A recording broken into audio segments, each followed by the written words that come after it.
everyone. Thank you very much for tuning in with me here today. I'm Akeema Bryan, your licensed real estate professional here in New York City. And today I will be providing all of you guys with a guide to renting in New York City. We will be navigating this discussion through 3 segments. I will also be answering for you frequently asked questions that I have encountered while helping other renters in New York City. Stick with us to the end, as we will also be providing with you guys with hints and tips to saving money while you are looking for an apartment in New York City. The 3 segments that we will be discussing in terms of renting an apartment in New York City will be Segment 1, budgeting. Segment 2, fees. And last but not least, Segment 3, applying and securing an apartment in New York City. Segment 1, budgeting. When seeking an apartment in New York City, it is very important to figure out, first and foremost, your wants and needs. What is your budget? How much is it that you can afford? In terms of affordability and figuring out how much it is that you can afford, it is very important to figure out whether or not you are in a position to afford 3 months of reserves. Let's say you're looking for an apartment priced at $2,000. Can you say that you have $6,000 in the bank? Also, in terms of budgeting, you need to keep in mind what the qualifications are. What are landlords looking for when they're looking at your applications? Generally, in New York City, landlords are looking for applicants that have an annual income that is 40 times the asking price of the apartment that they are looking at. Let's just say you're looking at an apartment priced at $2,000. In the event that you are looking at an apartment priced at $2,000, you would multiply 2,000 by 40, which would bring you to $80,000, which would be the income requirement for an apartment priced at $2,000.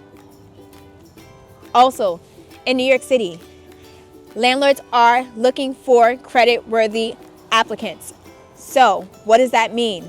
Landlords want to see that the applicants that are applying for their apartments are paying the creditors that they have opened up accounts with previously. This reassures them that you will also pay them for the rent that you have agreed to pay them for the term of the lease that they have provided you with once you guys have agreed on terms and conditions. Credit score should ideally be above 650. In the event that your credit score is 700 or above, well done. You are closer to being the ideal candidate for a landlord in New York City. What if I told you that you could save money when renting an apartment in New York City? You're hearing it from the horse's mouth. You can save money when renting in New York City. How can you do that? If you click the link below in the description, you will find a link, www.roomie.com, where you can sign up to a community and find other roommates that are actively looking for apartments in New York City, and you guys can split the rent. In doing so, you now have the opportunity to lease a $4,000 apartment, fully equipped with outdoor space, washer and dryer, and any other amenities that you could possibly ask for at the low price of $1,000 per person. Mind-blowing. Segment number 2, fees. When renting an apartment in New York City, it is very important to make sure that you have readily available the fees that are due at lease signing. At lease signing, expected of you will be first month's rent, which will be equivalent to the asking price of the apartment, a security deposit, which would also be equivalent to the asking price of the apartment. So let's say you're looking for an apartment priced at $2,000, your first month's rent and security deposit will also be equivalent to $2,000.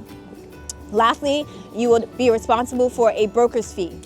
In New York City, you do have the option of 3 different tiers of broker's fees. Those 3 different tiers are: 1, no fee. In this option, the landlord would be covering the broker's fee due at lease signing. Second option would be the low fee, which would be equivalent to 1 month's rent. So let's say you're looking at an apartment priced at $2,000. Their broker's fee will also be equivalent to $2,000. And lastly, the 15% of the annual rent fee, which is the full brokerage fee in New York City.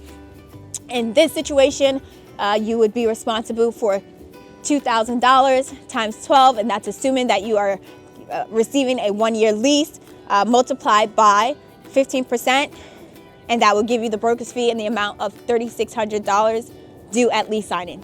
In addition, application fees. It is very important to be well aware of application fees when renting an apartment in New York City.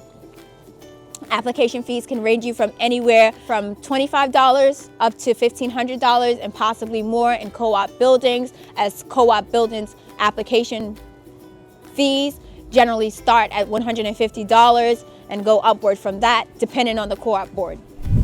What if I told you that it makes that much of a difference the season that you rent an apartment in New York City? It is a known fact. You can quote me on this one. Go ahead, look up the moving companies in New York City, see what the rates are in June in comparison to what they are in October. Seasons do determine the asking price of apartments in New York City. Of course, it is more desirable for people to go out and hunt in the summertime when the weather is beautiful and dandy and not cold. So of course, the price points are going to be more competitive and apartments are priced higher generally in the summer. Segment 3, applying and securing an apartment in New York City. When applying for an apartment in New York City, it is very important to be able to prove the income that you have claimed once you started your apartment search. In order to prove your income, landlords would generally require a list of 4 documents. That first document would generally be a W-2 form or 1099 form for independent contractors, or last 2 years tax returns that would declare your income for the previous 2 years. Secondly, landlords require 3 to 6 most recent pay stubs that will prove what your income has been over the course of the last 3 months. Third document generally requested is bank statements, 2 to 4 most recent bank statements. Landlords want to see that you have sufficient funds in your bank account to make it to lease signing and through lease signing. That means that you have first month's rent, security deposit, and your brokerage fee in reserves in your account. And last but not least, your photo ID, just to reassure the landlord that you are who you say you are.